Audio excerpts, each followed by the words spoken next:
was all 4 of them. So let's see what Gale Force is going to bring to us in Game 4. Pushing that pick over to Gale Force. Gale Force will now pick Dragonshire. All right. It's a fairly good place for Team 12. It's sort of another place where they like to play their slow and steady wins the race with the Johanna. But we didn't have that last game. We did have the Chromie. Johanna was banned too, so that's maybe one reason we didn't get it. Gale Force's playstyle seems to be that they excel when they're all 5 together. They excel in 5-man decision making. They can split off if they use the Malthael, use on a pale horse to get there in time. I really wonder, after we saw a first ban on Malthael last game, if we might see the same here, since it does heavily prioritize that solo lane. It's something to consider if you're Team 12. At least I would be wary of giving Malthael and Kerrigan. That's what Gale Force played versus Space Station, and it worked out really well for Gale Force. So if they're not going to want to ban that Malthael and Gale Force is willing to get it in their 1-2 picks before the bans, maybe thinking about the Kerrigan ban that we've seen some teams be willing to throw over Michael Udall's way. The fact that, so there's a little bit of mind games in the draft here. So ETC, Fury, mentioned the statistics going into that last game. Fury, dominant on that, has made a lot of good plays so far on there. The fact that when you have first pick, getting those 3 picks before the second ban phase, your opponent only gets 2. And so, for me, I wonder if Gale Force is going to lock the Malthael in one of their first 2 picks for the second ban phase, because I do not see it making past the second ban. Right. So to me, that's a big decision for Gale Force and for Team 12 to potentially choke that out at the very start of the draft. It's a good draft start, and will it force Gale Force's hand? Genji ban. Hanzo. Tyrael. He's pretty good. Man, I have never seen in NA probably ever. Wow! Is this backwards? Opposite day. I don't know if I've ever seen a North American team, at least in NA versus NA, first pick Tyrael. Or in the first rotation by both teams, Tyrael and Medivh. I know. How rare is that? It's just really cool to see. I love Tyrael play. I love to see how many Tyrael players these teams have. Team 12 with 3, we've now seen B-Kid really bring it. Of course, he used to be a Warrior player. So a lot of Tyrael play here for North America.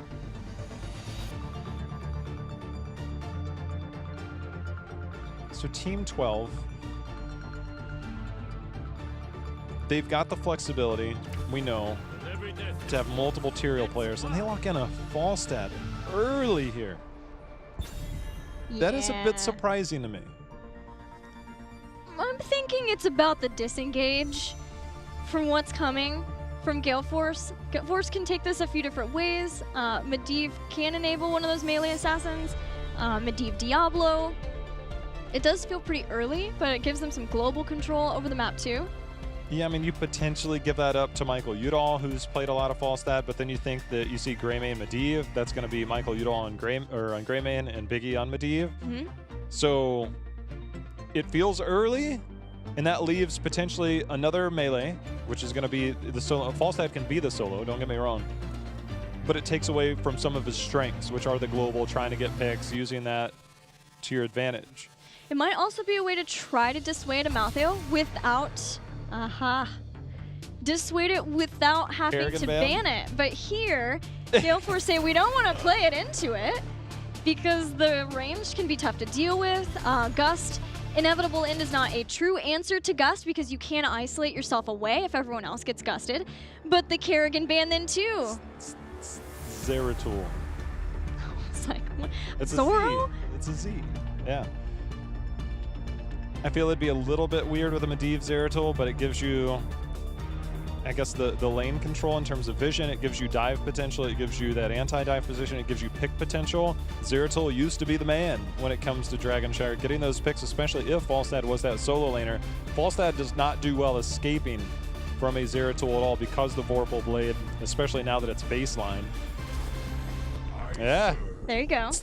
I wondered if it was going to be the Ragnaros. That was an R? Yeah. That was a backwards R for people watching. It's fine. You get the point. But you got the Sulfurous Smash after the Leyline Seal. But at the same time, Vika doesn't play Ragnaros yet. When Gale Force plays Ragnaros, it's Michael Udon with the Medivh Greymane. We've already got Mike's hero, so we're gonna get the Zeratul. And Akka faces Lucio. Zeratul struggles. He struggles here in North America, but one of the two people to get kills, or get wins with him, rather, is B-Kid. Dragonshire is the map for Zeratul. Uther is a good counter that we've seen so far in most games. Uther's still available here. I doubt we would see Uther Tassadar because that would just put you at way too much squishy backline. It gives you the reveal. I feel like they've got to have some extra control here. I don't think Tyrael is the main option. Yeah, they end up to keep Blaze. Don't keep Volstad solo now. Not with the Zeratul on the hunt. No, not at all. Look at the Blaze. And that was a, man, I'm impressed by Team 12's drafting this series. It seems like they never have drafted themselves in the hole. They always have heroes who are really flexible for the team so that they can go anywhere with where they need to in the draft. And it's worked out pretty well for them. They lost the last game, but otherwise, first two games, excellent for Team 12, and they just need one more to close it out. If you're Karazim, you have the reveal from Hanzo. You have potential reveal on your ally at level 4, but the Earth ally giving you that physical armor is also really good against Zeratul burst damage, especially depending on the Zeratul build, depending on if he goes the follow-through style. I don't know. We've seen varying styles. We've seen a lot of Wormhole at level 7, just for the extra mobility. Tank-wise here, I feel like this is a likely Johanna pickup. Unless they want to get a little bit weird with it. Diablo. I mean, it's obvious. Obviously works. Don't get me wrong. I did not expect that here in this game. They ran Medivh Diablo versus Space Station here, right? No. That's Tomb I was thinking. Yeah, the Dragonshire. I mean, there's a reason why other battlegrounds are a little bit more favored. I'm not saying it's bad on any map. I'm just saying that there's more battlegrounds where it's more favored. Dragonshire is to get those opportunities, you have to get forts down. To get forts down, it generally requires getting a kill or two early, controlling some camps, and then forcing out rotations from your opponents. The Zeratul, reliant on picks. Medivh doesn't ramp up until middle game. Diablo, same thing. Until he has his souls, he's almost a liability. You do have the added protection of Lucio and Medivh, which help, but you need to use these tools that you drafted in the earlier game. Maybe get an invade. Maybe try and use that Medivh to get in portal in and look for those early kills. So those are going to be big things for me for Gale Force. Yeah, and remember that Gale Force is running a Wombo combo now. They do have the Zeratul to try to keep up with the other lanes, but this is Dragonshire. You have to be able to control all the lanes to get the Dragonite, to get the objective, and the more of that objective you get, the easier it is to get the further ones because you control the lanes even better with the structure damage. Team 12, as long as they can do some damage in that early game, they've got Hanzo for the early camp pickups so they can do damage. And then Falstad for that global. They have those possible skirmish-oriented type heroes. And we'll see if it pays off for them. We're going to Dragonshire for Game 4 between Gale Force and Team 12. Team 12, after suffering their first defeat here against Gale Force, still looking to try and close this out as they've gone back to Blaze. Another game. And this time it's back to being... Wait a minute. It's Justing. And Goku's on Falstad, Cure on the Tyrael. They're just mixing things up today. Huh. That's 3 Blaze players in this series on one team. So... Oh, excuse me. No. Falstad's solo Still then? 2. Because typically you would put Goku on whatever hero you want to solo, but we thought it would be either the Blaze or the Tyrael, really, against the Zeratul. We'll see. I guess it could be Cure, too. That used to be his role. Udall and team, posturing up here in the middle. Got a little bit of damage on the Biggie there on Medivh, but again, there's not going to be a whole lot of threat. You know, Tyrael at times has been a solo laner. Not necessarily on Dragonshire, but this is a newer Tyrael. We have not seen it executed yet. And it will be Tyrael for the solo laner here. I mean, you're not going against like a Malthael or something along those lines. You're going against a Zeratul. Right. Yeah, Zeratul has the cleave to clear out pretty quickly, but a lot of times he wants to be sort of off the map, threatening that he's making those rotations, getting the most out of his stealth. And Cure can shield the minions as a way of trying to push his own forward. It's going to be a slow top lane, to be fair. A little bit, yeah. Well, I think the way with the gameplay changes, the way that we've seen teams prioritize the night camp is that they'll happily go underneath that. It's going to force a rotation out of Greymane because when it comes to Zeratul and Medivh, clearing minions is no easy task. And if you huddle up underneath those knights, you could potentially have a very strong push. And I think that could be something that Team 12 can take advantage of in the early game. Yeah, especially with that Hanzo pick. They can do a lot with that. They're just trying to keep their Giants alive now, and with the good damage that they've been able to do, or the good rotations that they've had in the lanes, they have a hold of both of the shrines too, which keeps Medivh in the mid. B-Kid and Cure, Zeratul versus Tyrael. Looks like Tyrael's getting the better end of that exchange right now. Gale Force has made it through, taking minimal losses on those towers before their Giants also were cleared out. It's no fun hanging out inside the shrine versus Scatter Arrow. That is such a terrible feeling. Yeah. You can't hide it. B-Kid. Well said. The barrel roll over. Oh, and a great rotation from Medivh too. I almost wondered, I didn't know because we caught the tail end of that, whether he had his Vorpal up. I was like, is he going back in? Does he got Blink? You know, that's the fun part, is Zeratul at level 1 with the Vorpal being baseline and everything, there's a lot of different plays that you can make far more active early. Team 12 has been pretty staunchly holding on to these shrines now. Gale Force just doing what they can to push out on them, but as long as they have someone who can guard the mid, that's the main thing. Michael Udall has been sent up, uses Goku is on his way to escape to a portal. Big impact coming in handy for multiple gank attempts. So far, so good. You got to be careful that doesn't happen too often. Catch somebody a half second late, be a different story. But with that being said, Greymane forced to back. Medivh just now rotating down. The rest of Team 12 pushing in this bottom lane, taking a full 2 towers there. Yeah, it feels like Team 12 are in the starve out approach against Gale Force on this map, just keeping a hold of the shrines, pushing in, taking some towers somewhere. Wherever Medivh shows up, they'll push in the other location. As long as they're just not taking a lot of damage from that top lane, they have a lot of focus on that mid bot, and they're not, because it's the Zeratul. It's not something like a Leoric who's going to hard push that in, or Dahaka. Michael Udall, as we can see on the top right of that, does finish the night camps. B-Kid has captured control of the top shrine. But in defense of that, the bottom night camp was picked up. And that's going to force the rotation out here from Greymane. Going to send a lot of people down, but in holding on to the shrines, as long as Goku keeps a hold of that top, it keeps a lot of Team 12, or keeps a lot of Gale Force in the mid, a lot more than they would like. They'd like to bring more people down to defend versus these bruisers. But B-Kid and Fury up in the top lane, trying to get something done with those bruisers at least. It's just that Team 12 had the advantage in sieging already, that they've gotten way more done in their lane. Now, sieging potential definitely better for Team 12 this early game. And the way that the lanes have been set up, it's just been, oh, wow. He misses his singularity spike, though. Yeah, the flip over sort of made it so that B-Kid couldn't attack as much. But with Goku there anyway, it's going to scare away B-Kid, who was fairly low in health. No healer there, no force of will.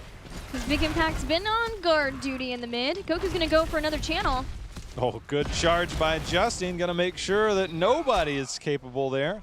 There's going to be another tower going down. Team 12 at the end of this, Gilly, might be approaching level 10. This should be a fort going down. They'll have 9 here momentarily. Gale Force slightly behind. It's going to get a little bit worse for the next minute or so. See if Team 12 tries to make a play off that. Working on the fort, keeping Tyrael in the top. Gale Force making sure to keep Soak up in every single lane. Knowing that there's just not too much that can be done here, but I like that they brought down Big Impact so he can at least work on stacking up his Master's Touch versus the DK. He's sitting at halfway there to the stacks necessary. If people are generally like, you know, it's a big target, you're not fast, you're just kind of standing there. You're trying to level up those, hey, look, I got to hit a hero. Like, I was playing Tychus last night. I'm just like, oh, minigun all day against this full Skye Protector. 10 here with the fort going down, and Team 12 uses the last dregs of health for the Dragon Knight to take out the towers in the mid too. Beacon gets hit with that knockback. I think he's sitting on 22 stacks. He got a lot during that phase. Gale Force kept up for the most part with the experience. They don't find themselves a lot behind. They're going to be just enough behind to where contesting this siege camp probably not going to work. Trying to get a few of those cocktail stacks was Michael Udall there, up to 13 himself. I think Goku was considering a possible judgment. We've seen sometimes judgment happen against a Lucio. Just blow him up before he can sound barrier in. But then you don't have Sanctification as a necessary way to get through the Wombo combo. Though they do have Palm, they have Dragon's Arrow to stop that, and the Gust 2, and maybe a Bunker 2 if they are able to get that off.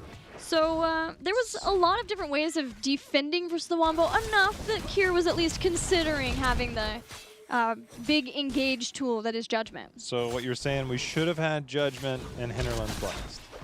Crispy tacos! I heard that we became friends because of a taco. Was it a crispy taco? I don't know. I really didn't know much about the tacos here, but you offered me a taco. Well, I'm sorry. Would you like a taco? I'm a pretty cool gal. I reckon.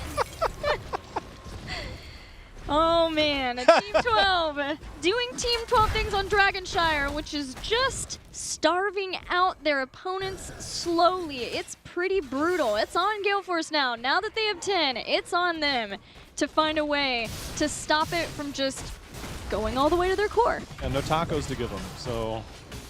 Exactly, I didn't even think about that. Starving them out, yeah. No tacos to be had. No crispy taco. Either way, Team 12, the lead is marginal, but the shrines are approaching. Level 13 is as well. See if Gale Force is willing to try and force something. We're 8 minutes in, 0 kills just yet. But Gale Force do have their eyes on this night camp. Will they push with it, or will they be forced to defend again when they gave up the bottom at almost an identical time? This is very reminiscent of about 3 or 4 minutes ago. 6 stacks away from Master Touch being done, and then maybe we see Biggie get antsy with his Medivh. But it looks like, yeah, it's way more about Gale Force not capitalizing on something, an advantage that they would be able to have in favor of at least trying to defend. As I say that, though, they're going to keep Greymane down in the bottom to defend versus that, and maybe try to get someone somewhere. He's literally their only defense against camps. I mean, Medivh, not so much unless you have a hero in the middle of all that. Just dodging the stun there. And that's really not, it's not Gale Force's fault that they have to go back off of this advantage that they had. It's just that they lost out so early in that bottom lane. And a lot of times, that is how you play Dragonshire, is you open up an avenue and you continue to just push on it. And it's the team who gets that bottom down faster that often gets that kind of control and forces the other team to make adjustments. B-Kid body soaking there, Medivh coming down to eye up, but the action could be here in the top lane.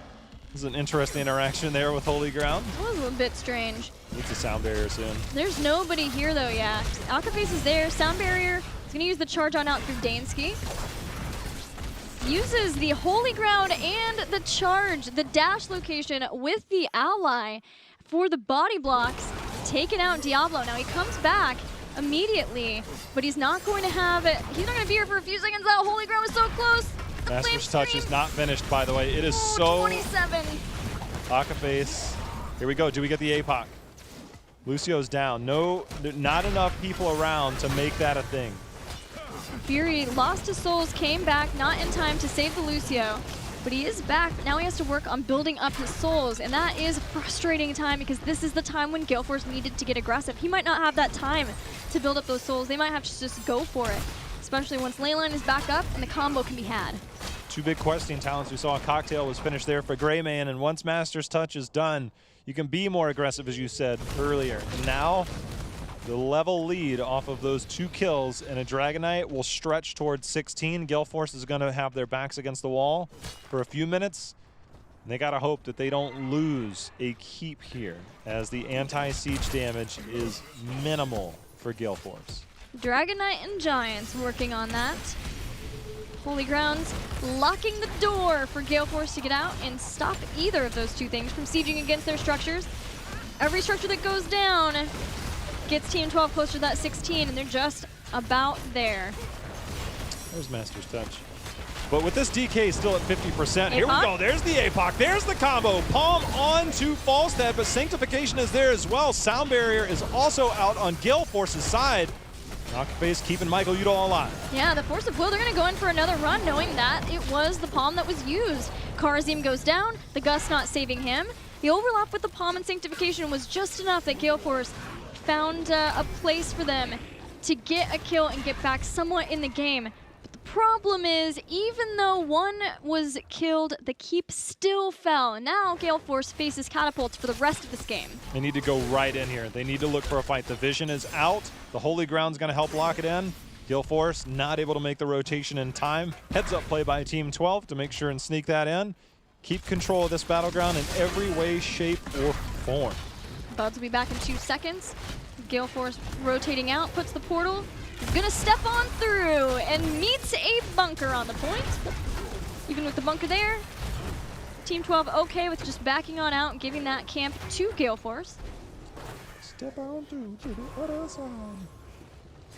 That's how it goes. They did. Was that Big Impact singing that? Yes, that was me imitating Big Impact, singing I think his you nailed original it. hit. Oh, Gale Force. No 16, and now Team 12 regroups. I think Gale Force is going to make an attempt towards the night camp, and I like the call a lot. They're going to miss the one up at the top, but getting control of the bottom lane, trying to get 16, get a little bit of experience out of this, and it also neutralizes the catapults that are going to be there. Yes. So this buys them time, and it buys them lane control. And that vision is super important, especially when contesting both the shrines. You had mentioned just a minute ago about how that bottom lane is generally the catalyst for victory in a lot of the Dragonshire games. They get the camp, they fall back. Oh, singular spike a bit too soon. The portal's there for B-Kid. On the other side of the portal, though, is a very angry Blaze. Drop the bunker.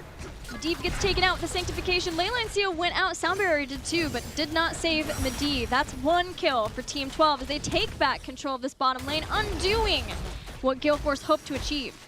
This Wombo combo has not had an opportunity to hit the start button yet, Gilly. I mean, every time we see the ley line used defensively and they're not able to initiate, and Team 12 has done really well at keeping the rotations, keeping up the pressure onto Gale Force. He blinks out. Team 12 takes top. They're lying in wait to try to take this. Fury's gonna dive through, catches a cure.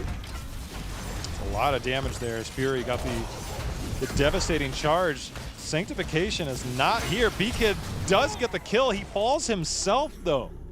Yeah, Falstad was there to try to take him out. Fury's gonna dive back on through. Gale Force do not want to give this up. They don't want to allow a Dragon Knight, but Diablo is blown up. Akaface cannot save him. Akaface was duking it out 1v1 in the bottom for a while, and the Shrine came back up hoping to save the team.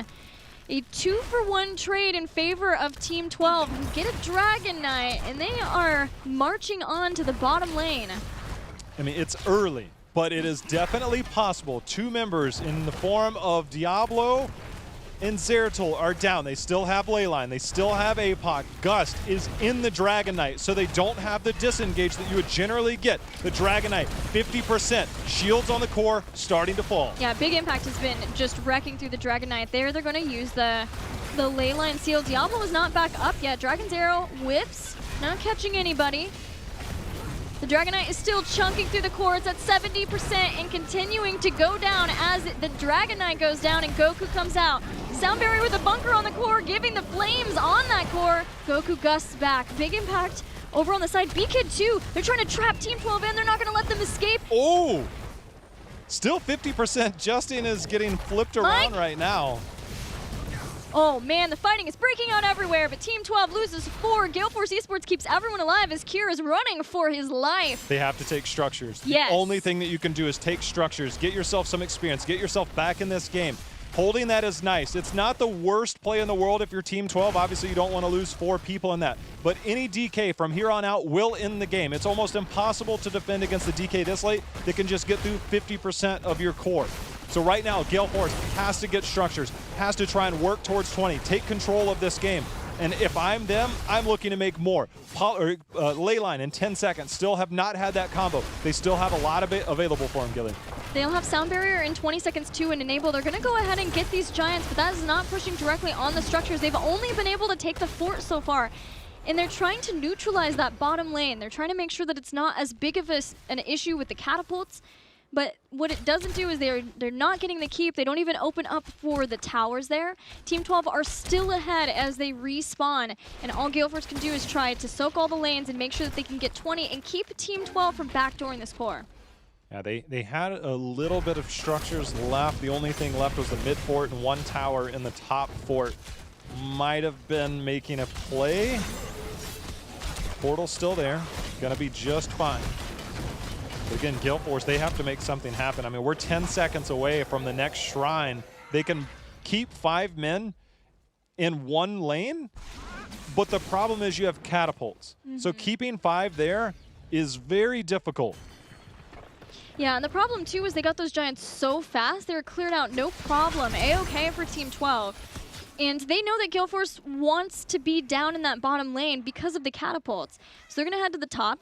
That lets them potentially try to push along with the Bruisers. And now with 20, they can start to head down. Gale Force need that 20 for the fight. P-Kid was revealed right on the edge of that arrow. 20 is here. Gale Force can make their stand in the mid lane. But as Team 12 pushes this out, no global on the side of Gale Force. And right now, Team 12, with Sanctification and Holy Arena, they might just go directly on the core. Gale Force needs to get back. They're taking that top shrine. Here they go, 49% on the core along with the shielding. They need it. Team 12 gets it on the core. They've got Wind Tunnel. They're isolated out. There's the Holy Arena and the Sanctification. Leyline's been used. It stops a few, but just for the moment, Apocalypse after this. Gale Force Esports have to take down every member of Team 12 right here and right now as the core is down to 15%. They've been able to get to Hanzo and Falstaff, but it just wasn't enough.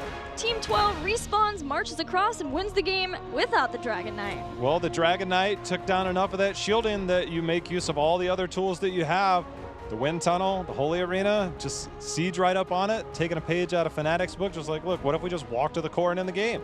Well, we're going to lose somebody in the process, but they had enough tools to finish the job. Yeah, it was awesome to see those adjustments. A lot of times you see the epic mount for Falstaff because he could be such an annoyance on Dragon Shower, going back and forth, making sure that your opponents don't get a late game Dragon Knight. But in this case, having the Wind Tunnel kept people away for a really long time, and then Holy Arena giving that extra duration of a second and the 25% increased damage. Gale Force focused on the right people. They got the 2 ranged assassins. Goku was pushed all the way up into... like bounced back. Yeah, he bounced back. So they had the right focus. It's just that they lost so much in the early game that it was irrecoverable. Yeah, you know, their composition relied on maybe getting a bit more aggressive, but the rotations from Team 12, controlling the camps, controlling the rotations, the minute they took that bottom fort wall, a little bit of a lead, then they got 2 picks in the middle of that, got the DK, and got the early advantage. And that was just big moments for what we see from the drafting of Team 12. It's not one-dimensional. Their drafts have never really been one-dimensional, and that's the biggest thing for Team 12 is that, you know, last year they might have relied a little bit more, and I don't want to use the word gimmicks, but a little bit more on different combos, different, more one-dimensional or less flexibility. Now their drafts much more flexible. They're able to utilize macro. They're able to utilize their team fighting. And so this new version of Team 12 looks a little bit stronger, still working on their final form, but they do close out 3-1 here against Gale Force. Yeah, only losing the 1 game has got to make them feel pretty confident. Kira talked about in the pre-match interview the Gold Club World Championship curse, where they would get really far ahead and then unfortunately lose. They couldn't close out the games, and that started to pop back in versus Tempo Storm. So for them and their mentality, not even making it that close of a series, only losing the single game on Tomb, there's things to work on, there's things to improve, but for them still looking strong here as they're making a play and making a case for themselves, especially since next weekend they're going to go up against Team Freedom. That's a big matchup, and if you look at this map, in all 3 games that they won, they had the lead, and they never let go of those leads. You know, we saw in Battlefield of Eternity, they got kind of the lead, but Gale Force had a very team-fighting comp. And so they did kind of get over that hump here against Gale Force, but next week against Team Freedom, much different story against what I would say is the best macro team that we have in North America right now. Yeah, their rotations have been phenomenal, and I don't think that they'll be able to get as easy leads versus Team Freedom, to be sure. Gale Force is sort of it's kind of a taste test for that, right? Gale Force has had some pretty good early game rotations themselves, but Team Freedom is kind of a different beast, and that is why they are currently the only undefeated team left in North America. But Team 12 will do their darndest to try to take one off of them. I think it'd be a big step for them. But if you're a Gale Force fan, I'd say that despite the loss here for Team 12, I'd say the weekend was a big positive for them. Yeah. I mean, they had their series victory yesterday in 3-0 fashion after their I guess we would say disappointing week last week. They came in, they started out strong, and they never really wilted. All of the Towers of Doom game was very dominant by Team 12, but in the next 3 games, they had moments that looked really good. They got the victory. They almost pulled it off on BOE more towards the mid to late game. They just fell a little short. So if you're a Gale Force fan after last week, if you're wondering where does my team stand, I'd say after this weekend, it's a positive. They're not quite where they want to be yet, but they're still definitely in contention to try and make that Western Clash. Yeah, I think Gale Force is probably one of the top ones to be in that 4th place position. We're going to see Simplicity in the next series, and we don't know about Heroes Hearth yet, and LFM even was able to get a win off of Gale Force themselves. So it's a tight battle, but it was a good weekend for Gale Force. And it was a good weekend for this guy here. Hey, Goku, congratulations. You had the 3-1 victory. I want to compliment you guys' drafting today. I thought it was amazing. What did you think about the Diablo steal in Game 1? I wouldn't necessarily say it was a Diablo steal because Okay. like we already had a plan going into that draft, and we didn't really plan on going Diablo. So I think it hindered their draft a lot more than it affected our draft. Did it feel to you guys like it was more of a counter, or do you think that that was a strategy that they had come up with for you guys? I think it was just a strategy. I Okay. think a lot of people think we're really well. It's true. We're really good with Diablo, but we're very flexible now, so it wasn't gonna work. Yeah, you guys have shown a ton of different playstyles, a ton of different kinds of drafts. Battlefield of Eternity also went pretty well, although it was, you had the Kerrigan again. Were you guys expecting the Gale Force Kerrigan on Battlefield? We knew they played a lot of Kerrigan. It seems like it's very comfort for them. Mm-hmm. So we had it in the back of our minds. We just didn't know if they were gonna actually pick it or not. All right, well, congrats again. I'll send you over to J-Hal. I'll talk to you in a bit. Goku, Thank going back to the part about flexibility, you guys seem to be having a lot more flexibility in drafts to do different things. Last year, you guys relied almost a lot on wombo combos. Does it feel different? Does it feel better as you guys continue to work towards this to get better to have that flexibility with this team?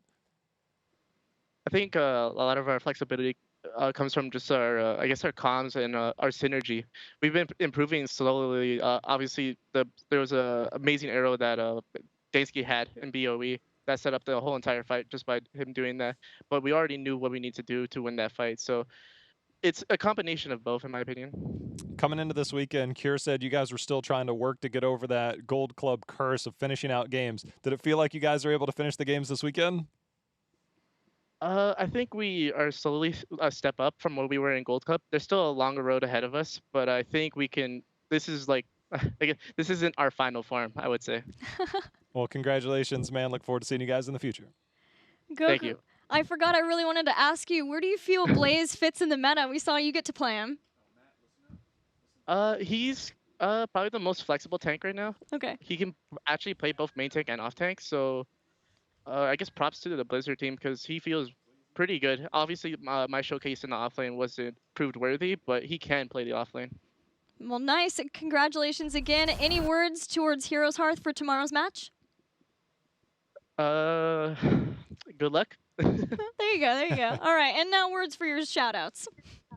All right, shout outs to our fans, of course. Shout outs to our analysts, Milk and Cookies, and shout outs to my team for even when we lost, we were still had our head in the game. So, Nice. That's good to hear. Good luck tomorrow, Goku. Thanks. Blaze didn't work out for Goku in that bottom lane, but it was cool to get to hear how flexible he and the team feels, and we've been seeing that in all regions. Yeah, I mean, he's lighting it up right now, so I had to. But it does. I mean, they heavily favored in their drafts. Don't give them the look. They heavily favored him in their draft and in Yeah. multiple forms and fashion, but how about Tyrael so far? First picks. A lot of first picks Tyrael. And I don't know that we had it that high yesterday. No, not so much. Lots of first. But there were some bans. There were some bans and lots of first picks. And I'm excited to see if that continues into our next series, which, by the way, is a pretty good one to keep your eye out for. Tempo Storm versus Heroes Hearth. It is. That is Tempo Heroes Hearth? Yeah. It's the simplicity. Tempo Simplicity, you're right. Yeah, I my was like, bad. wait a minute, hold on. I think simplicity. Simplicity for me. They're still looking. Are they Yeah. in the middle? Are they near the bottom? Are they near the top? I mean, the play from them has been very good, very solid, but they haven't necessarily come out and gotten over that hump. And I still fully expect this team to get even better. And if you're going against Tempo Storm, this is a way to prove yourself. And Tempo Storm, of course, being in that second spot right now, third, depending on, I guess, standings at the moment. I mean, this is a very good matchup for our Saturday night. Yeah, get excited for some brawls. I am. I hope you are. And I hope you'll stick around for that match. We're going to head to a break. When we come back, we'll have the final match of our Saturday night. Stay tuned. The top of the screen just kind of hiding, waiting for an opportunity to go in. But Michael Udall getting low on the backside. Yeah, he's taking a lot of damage. The flip hits. It's on Kira, who has the force of will. That silence is money. 3 kills so fast, all out once. B-Kid will go down too. Look at the cooldown timers. They're identical. That They're silence literally identical. wrecked Gale Force. Yeah, might need to group up for that soon, especially with that ley line seal going out. B-Kid gets into position, has the sanctification now as Akaphase gets away. Malthael, though, has fallen, and Gale Force on multiple fronts trying to find an opening to take someone out. But unfortunately, they are about to lose so much. They're losing a lot. That's 3 members down on the side of Gale Force. Team 12 just taking complete control. B-Kid with a little bit of a juke, but Dansky's got that portal. Movement speed as we play a ring around the Rosie here. There we go. Ring around the haunted house? Is that what the thing is? That's what it feels like right now. They're going to Yeah. move in, and Kerrigan will dive on that. Yeah, they're just setting up for these kills now. There's a Dragon's Arrow that hits every single member of Gale Force Esports. Goku has stayed alive. He takes down Genji. Tracer falls too. A palm keeps Michael Udall alive in the moment, but the boot back into the fort. That was insanity. Absolute insanity that Team 12 kept him alive. That drag. Up another high shield immortal. It's going to be even worse. But Goku coming in with the Tormented Souls. Below is the Sanctification staying in. The Dragon Arrow has missed, though. Sound barrier's out, but we've got a mosh pit. Mosh pit hitting too. The bunker doesn't matter. It's not going to save you from that, Malthael. Fury goes through another one. Kira in danger now. He's on the immortal. Justin's going to go right back in. A lot of Gale Force pretty low as Mike drags back in Team 12, and he will pay for it with his life. The Immortal taken for Team 12. It's a 1-for-1, but there are a lot of low health bars, and Buds leading the charge, helping the team get into position. Oh. Unfortunately for them, Biggie! woo! Oh, my! He just killed 3 people before he died. I mean, that was sick. They're behind all of Team 12. Team 12 are locked in as Michael Udall goes to the combo. The bunker down. The bunker's down. It's going to save a few people, but coming right out of that is the mosh pit.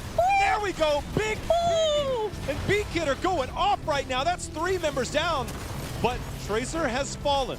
The Immortal is still up, but 4 members go down. You know, the worst thing about a Sanctification in a bunker, we know exactly where you're going to be coming from. Oh, man, that was a pretty mosh, but things are not solved. Goku running away slowly, drops the spray. The Immortal is doing. It's doing work. Yeah, the Immortal, the Holy Ground, also locking Akaphase in. Arrow? With the Dragon Arrow, Gilly. Arrow, Akaphase is low. They got the Sanctification now. 2 people. Akaphase is down. Now the second falls with Kerrigan.